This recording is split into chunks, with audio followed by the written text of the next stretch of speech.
Give me a stock clerk with a goal, and I'll give you a man who will make history.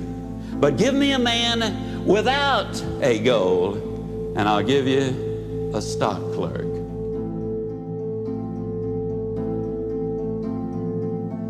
Goals do not care who has them. Let me give you a classic example of the way they work. In 1950, a war-torn, devastated Japan, a nation which had lost an incredibly high percentage of its young men. Their cities were in ruins, they had been bombed out, but in 1950, they got together, they meaning industry and government got together and set a goal. The goal was, we're going to be the #1 nation in the world during the 1950s in the production of textiles.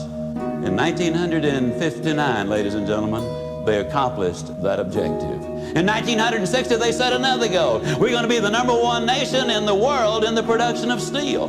Now, when you understand there's no iron ore in Japan of any significance, there's no coal of any significance there, we're going to be the #1 nation in the world in the production of steel, it seemed like an absurd goal, and yet they reached their objectives. They had taken all of the steps. In 1970, the Japanese set another goal. They said during the 70s, we'll be the #1 nation in the world in the production of automobiles.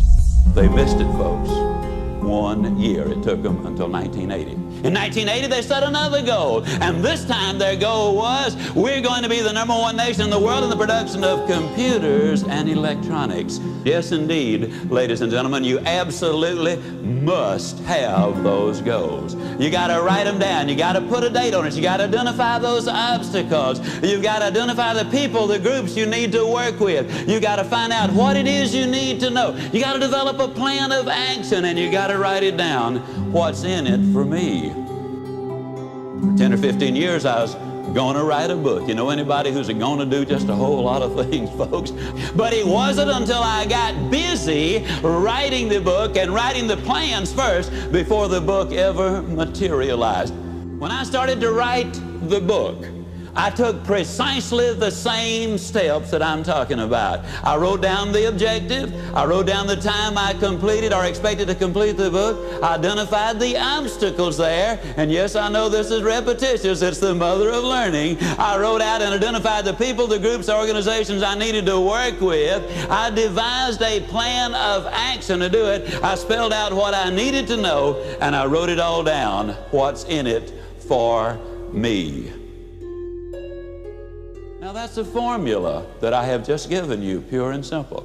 Now, if I were to ask you what 3 times 3 was, there isn't a person here who could not instantly answer it. But if I were to ask you what is 5,128 times 2,165, odds are enormous that very few of you could pop out the answer that quickly. But if I were to say to you, get your pencil and paper out, figure it out, then all of you could figure it out. Why? You know the formula. Now, you see, if you know the formula, it really doesn't make any difference, ladies and gentlemen, what the goal really is.